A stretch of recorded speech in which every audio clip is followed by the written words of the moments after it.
গণধর্ষণ করার পরে তার বাবার সামনে থেকে তুলে নিয়ে গিয়ে তাকে হত্যা করা হয়েছে। বাংলাদেশ আজ ভালো নেই, ঢাকা আজ ভালো নেই, নরসিংদী আজ ভালো নেই, গাইবান্ধা আজ ভালো নেই।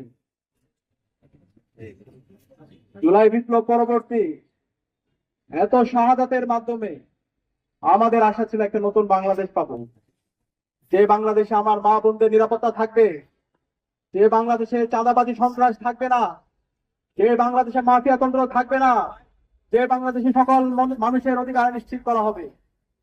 এবং এই জুলাই বিপ্লব পরবর্তী আজকে নির্বাচন হয়েছে।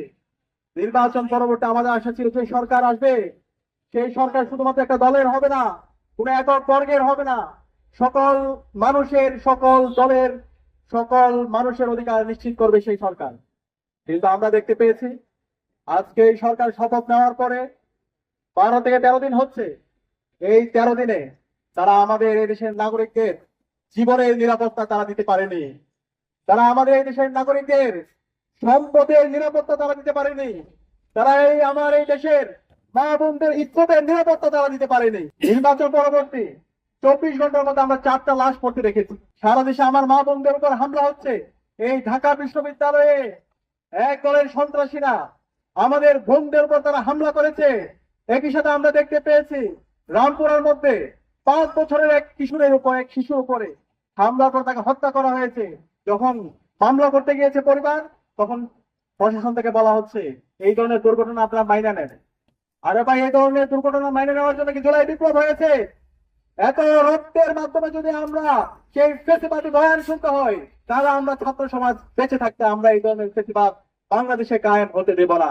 আমাদের এক বোনকে, এক কিশোরকে, 15 বছর বয়সী কিশোর, তাকে গণধর্ষণ করা হয়েছে।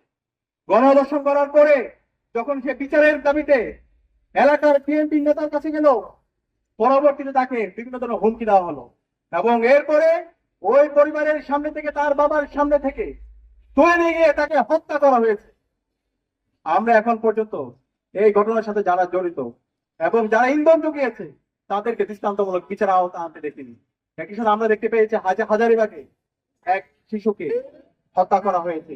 এভাবে গাইবান্ধা থেকে শুরু করে বাংলাদেশের বিভিন্ন প্রান্তে আজকে মবের মাধ্যমে নাগরিকদের অধিকার হরণ করা হচ্ছে এবং জুলাইয়ের যারা বিপ্লবী আছে তাদেরকে হত্যাযোগ্য করা হচ্ছে।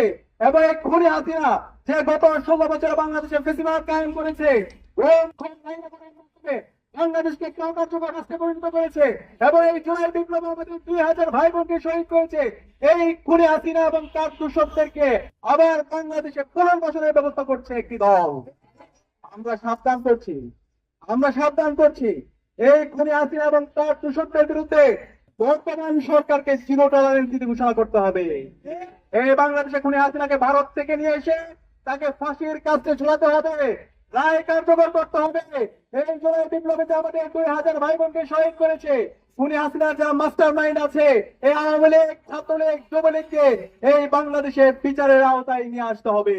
তাদের আর কোনো অফিস খুললে এই বাংলাদেশের ছাত্র জনতা প্রতিবাদ প্রতিরোধ গড়ে তুলবে এবং সারা দেশব্যাপী যে দর্শন হচ্ছে, যে সন্ত্রাস হচ্ছে, যে মাফিয়াতন্ত্র হচ্ছে, এই সন্ত্রাসীদেরকে দ্রুত সময়ের মধ্যে অ্যারেস্ট করে তাদেরকে বিচারের আওতায় নিয়ে আসতে হবে। একই সাথে আমরা দেখতে পেয়েছি ঢাকা বিশ্ববিদ্যালয়ের শিক্ষার্থীর উপর এবং সাংবাদিকদের উপর এই শহর উদ্যানে পুলিশ হামলা করেছে। আমরা এই ধরনের পুলিশি রাষ্ট্র দেখতে চাই না, যে পুলিশ আমার সাংবাদিকদের উপর হামলা করে, আমার ভাইয়ের উপর হামলা করে, আমার বোনের উপর হামলা করে। সুতরাং এই পুলিশের যারা এই নাগরিকদের উপর হামলা করেছে তাদেরকে বিচারের আওতায় নিয়ে আসুন। আমরা দেখতে পাচ্ছি এই পুলিশের বিরুদ্ধে ব্যবস্থা না নিয়ে বরং তাদেরকে আরো পদোন্নতি দেওয়া হচ্ছে। আপনাদেরকে সময় দিতে চাই, কিন্তু আমরা যদি দেখি আপনারা জালেম হয়ে উঠছেন, আপনারা হাসিনা হয়ে উঠছেন, আমরা আবু সাঈদের উত্তর সঙ্গে বেঁচে থাকতে আমরা তা হতে দিব না। জীবন দিব, কিন্তু বাংলাদেশে আর কখনো হাসিনা তন্ত্র ফিরে আসতে দেব না। আবু সাঈদের মতো আমরা রাজপথে নামবো, কিন্তু বাংলাদেশে আমার আর কোনো বোনের উপর, আমার কোনো মায়ের উপর ছিল তাহারে হতে দেব না।